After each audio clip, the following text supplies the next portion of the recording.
Hi. I thought I'd read you a couple of pages from Le Petit Prince by Saint-Exupéry today. This book is very tattered. I've had it since I was 11 years old, so I'm sorry. Let me put on my glasses.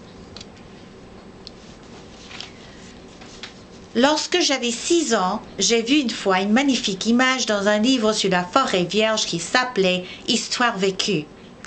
Ça représentait un serpent boa qui avalait un fauve. Voilà la copie du dessin. Et voilà un serpent qui avale une fauve. On disait dans le livre, les serpents boa avalent leur proie tout entière sans la mâcher.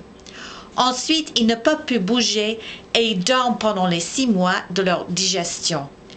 J'ai alors beaucoup réfléchi sur les aventures de la jungle et à mon tour j'ai réussi avec un crayon de couleur à tracer mon premier dessin.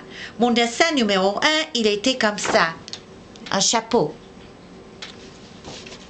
J'ai montré mon chef-d'œuvre au grand-père San et je leur ai demandé si mon dessin leur faisait peur.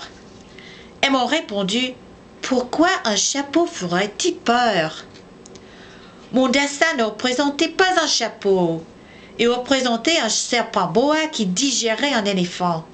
J'ai alors dessiné l'intérieur du serpent boa afin que les grandes personnes puissent comprendre.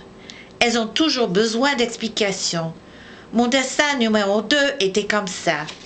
Et voilà l'intérieur du chapeau et l'éléphant est dedans. Les grandes personnes m'ont conseillé de laisser de côté les dessins de serpents boa ouverts ou fermés et de m'intéresser plutôt à la géographie, à l'histoire, au calcul et à la grammaire. C'est ainsi que j'ai abandonné à l'âge de 6 ans une magnifique carrière de peintre. J'avais été découragée par l'insuccès de mon dessin numéro 1 et de mon dessin numéro 2.